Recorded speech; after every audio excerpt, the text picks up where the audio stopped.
Paper તો blank છે, આના પર કંઈ લખેલું પણ નથી, તો હું કોરા કાગળ ઉપર શું સાઇન કરું?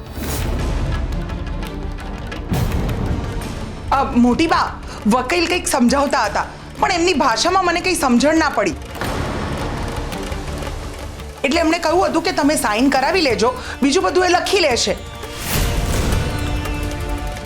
મોટી બા, તમે સાઇન કરી લો, પછી મારે માધુરી અને ચિરાગની પણ સાઇન કરાવવાની છે.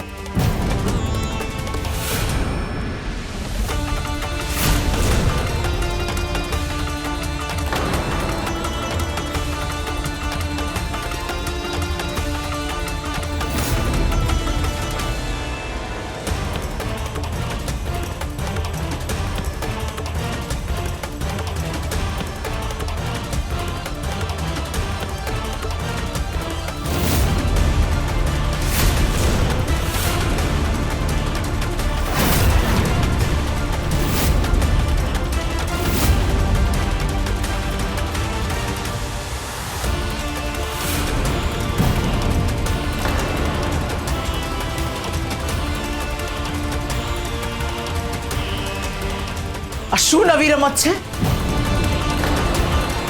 મૂર્ખ સમજો છો તમે લોકો મને? આ પાવર ઓફ અટર્ની પર મારી સાઇન કરાવી રહ્યા છો તમે?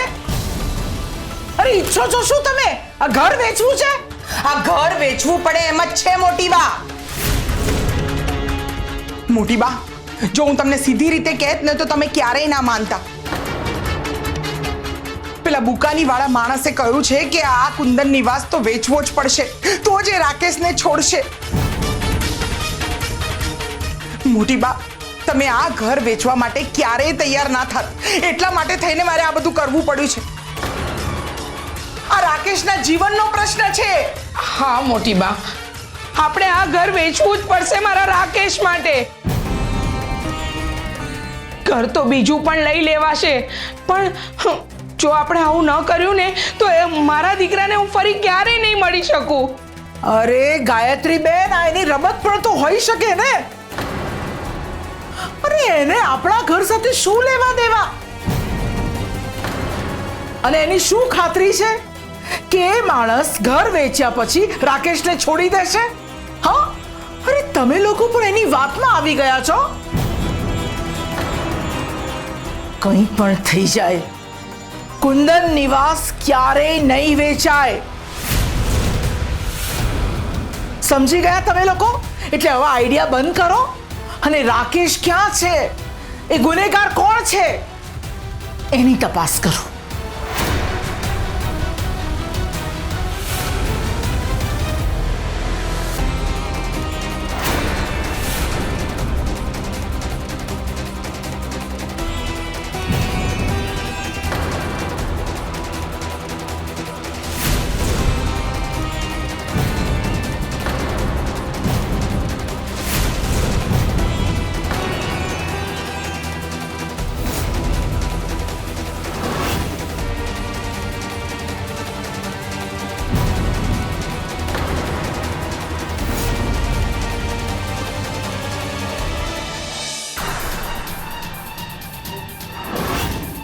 તમે મારી સાથે બહુ જ ખોટું કર્યું છે. તમને શું લાગ્યું કે મને ક્યારેય ખબર નહીં પડે? તમારી રમત હવે પૂરી થઈ. શું સરગમને મારા વિશે બધી જ ખબર પડી ગઈ હશે?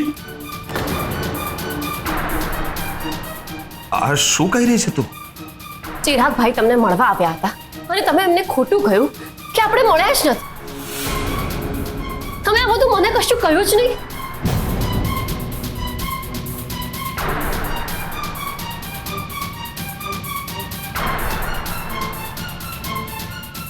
કારણ કે ચિરાગભાઈ તને અરેસ્ટ કરાવવા આવ્યા હતા. તને શું લાગે છે, જો હું ચિરાગભાઈને એમ કહી દેત કે આપણે બંને સાથે મળીને સાચા કિડનેપરને શોધી રહ્યા છીએ, તો આ બધો પ્રોબ્લેમ સોલ્વ થઈ જાત? સરગમ, મને જાણવા મળ્યું છે અને મને ખબર પડી છે, રાકેશના વોલેટમાંથી એક ફોર્મ મળ્યું હતું જેમાં એ ચિરાગભાઈ વિરુદ્ધ ફરિયાદ કરવાનો હતો. ચિરાગભાઈ વન ઓફ ધ સસ્પેક્ટ છે. આપણે અત્યારે કોઈ પર ભરોસો ના કરી શકીએ.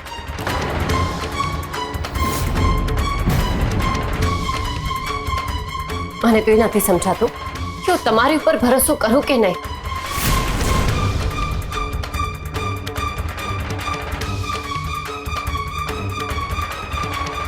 ને બીજી એક વાત, જો એ સસ્પેક્ટ ન પણ હોય અને એમને ખબર પડી ગઈ હોત કે આપણે બંને સાથે મળીને કોઈ તપાસ કરી રહ્યા છીએ, તો એ પોલીસને જણાવી દેત. પછી આપણી પાસે છુપાવવા માટે કોઈ જગ્યા ન બચે. પોલીસની નજર સતત તારા પર હોત. મેં જે કંઈ પણ કર્યું છે ને એ તને બચાવવા માટે કર્યું છે. સરગમ, મને તારા પર પૂરેપૂરો વિશ્વાસ છે કે તું નિર્દોષ છે.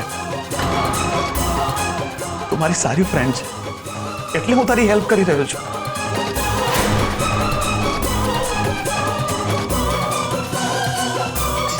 પણ તને જો મારા પર શંકા હોય તો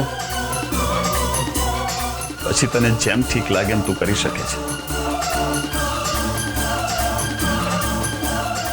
આરવ, આઈ એમ રિયલી સોરી કે મેં તમારી ઉપર શંકા કરી.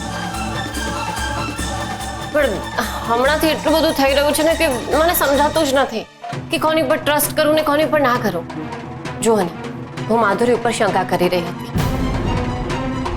પણ એ તો સામેથી મારી સાથે બધી જ વાત ડિસ્કસ કરી રહી છે.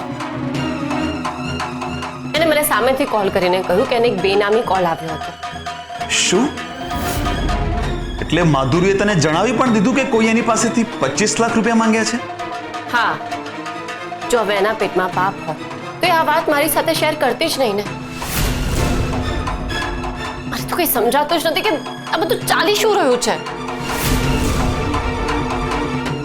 માધુરી સહેલાઈથી ટ્રેપમાં નહીં આવે. મારે હવે મોડું નથી કરવું. સૌથી પહેલા તો માધુરીને જ ટ્રેપમાં લેવી પડશે.